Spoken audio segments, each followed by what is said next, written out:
आप देख रहे हैं न्यूज 37 इंडिया और समय हो चला है अब खबरों का। मैं लोकेश बंसल आपको लेकर चलता हूं खबरों की दुनिया में।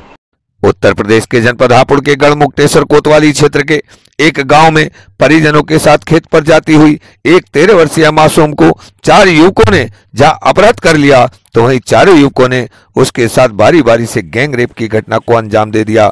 घटना की सूचना मिलते ही जहां सत्ताधारी भाजपा के लोगों ने मिलकर परिजनों को हर संभव सहयोग का आश्वासन दिया तो वहीं समाजवादी पार्टी के जिला अध्यक्ष तेजपाल प्रमुख के नेतृत्व में एक प्रतिनिधिमंडल पीड़िता के गांव पहुंचा तथा परिजनों से मुलाकात कर समाजवादी पार्टी के एक कार्यकर्ता के उनके हर संभव साथ खड़े होने का आश्वासन दिया। हमारे संवाददाता से बात करते हुए समाजवादी पार्टी के जिला अध्यक्ष तेजपाल प्रमुख ने कहा कि आज उत्तर प्रदेश में ऐसी सरकार बैठी है जिसका मुखिया खुद अपराधियों को संरक्षण दे रहा है तथा जनता को बहन बेटियों की सुरक्षा का आश्वासन दे रहा है। जब अपराधियों को मुख्यमंत्री का संरक्षण प्राप्त है तो बहन बेटियों की सुरक्षा प्रदेश में हो पाना नामुमकिन नहीं होगा, इसलिए प्रदेश के मुखिया को अपना इस्तीफा दे देना चाहिए। वहीं समाजवादी पार्टी के प्रवक्ता एडवोकेट अनिल आजाद ने कहा कि समाजवादी पार्टी का एक कार्यकर्ता पीड़ित परिवार के साथ खड़ा है। आज एक 13 वर्षीय मासूम के साथ बड़ी ही निंदनीय घटना घटी है, जबकि जनपद का पुलिस में जिला प्रशासन बड़ी ही मुस्तैदी से काम कर रहा है।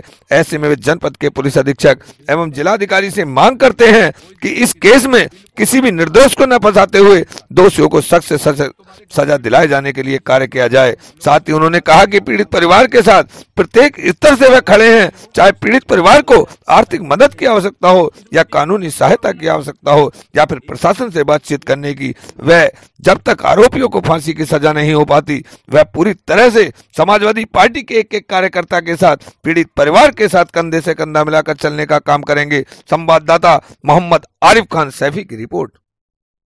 क्या है मामला, आप यहाँ पर आए हैं, क्या कुछ कहना चाहेंगे आप?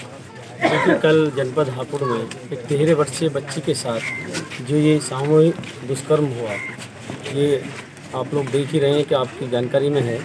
तो हमारा यही कहना है कि दोषी को सज़ा मिलनी चाहिए और निर्दोष कोई जाना नहीं चाहिए।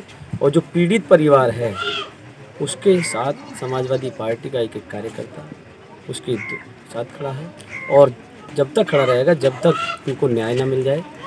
और इस लड़ाई में जो भी अपराधी हो, वो कोई धर्म नहीं होता अपराधियों का, कोई जाति नहीं होती। अपराधी जो भी है उसको कड़ी से कड़ी सज़ा दिलवाने का काम हम लोग करें। सरकार का नारा है बेटी बचाओ और बेटी पढ़ाओ। सरकार में कितनी बहन बेटियां सुरक्षित दिखाई दे रही हैं आपको? देखिए, आप बहुत भली भांति जानते हैं कि इस सरकार ने जो कहा कि बेटी बचाओ बेटी पढ़ाओ, ये नारा बिल्कुल उल्टा साबित हुआ। आप आए दिन देख रहे हैं मासूम बच्चियों के साथ, महिलाओं के साथ बलात्कार दुष्कर्म दिन प्रतिदिन इस पूरे प्रदेश में बढ़ते जा रहे हैं। चाहे हाथरस की घटना हो, अभी कुछ दिन पहले भी यहाँ गढ़ में एक घटना हुई 6 वर्षीय बच्ची के साथ, आज आप देख ही रहे हैं यहाँ। तो ये कहते कुछ हैं और करते कुछ हैं। और सबसे बड़ी बात ये है कि बीजेपी के जो लोग हैं ये अपराधियों को संरक्षण दे रहे हैं, उन्हीं से ये करा रहे हैं। और जब बीजेपी के विधायक और सांसद इस तरह की घटनाएं, इस तरह के अपराध करेंगे और उनको सरकार बचाने का काम करेगी तो ये तो बिल्कुल लाजमी है कि और जो अपराधी हैं उनके हौसले बुलंद होंगे और वो घटना को अंजाम देंगे। और ये योगी जी जो हैं, ये इनकी जो प्रदेश में कानून व्यवस्था बिल्कुल फेल हो चुकी है, इनके बस की नहीं है इस प्रदेश को संभालना और इन्हें मानवता नैतिकता के आधार पर इस्तीफा दे देना चाहिए। और आज ये प्रदेश की जो हालत पूरे दुनिया में ये सबसे ज़्यादा बदनाम हो रहा है, दुष्कर्म की घटनाएं सबसे ज़्यादा हो रही हैं, तो योगी जी को तो बिल्कुल अब इस्तीफा दे देना चाहिए। बुरा क्या हो सकता है? उत्तर प्रदेश और देश की सरकार जब जब बात आती है तो बेटी बचाओ बेटी पढ़ाओ की बात करती हैं। मुझे समझ नहीं आता है कि योगी जी तुम बेटी बचाने की बात तो करते हो लेकिन अपराधियों के खिलाफ कोई कार्रवाई नहीं करते हो। जिस तरह से भी इन्होंने ये अपराधों से जुड़े हुए लोगों को बचाने का काम उत्तर प्रदेश सरकार द्वारा कर रही है, इसलिए अपराधियों के हौसले बुलंद हैं। मैं पुनः आपके चैनल के माध्यम से एक बात बड़ी मजबूती से कहना चाहता हूँ, 3 गिरफ्तार हो गए, चौथा भी बाकी है। मैं दलित समाज से आता हूँ, ये मेरे समाज का मामला है, मेरे परिवार का मामला है। हापुड़ से आया हूँ, अनिल आज़ाद एडवोकेट मेरा नाम है। मैं ये वादा करता हूँ इसके साथ कि इस परिवार के साथ खड़े होकर जब तक उन्हें फांसी की सज़ा नहीं हो जाएगी तब तक निःशुल्क कानूनी सहायता उपलब्ध कराऊंगा।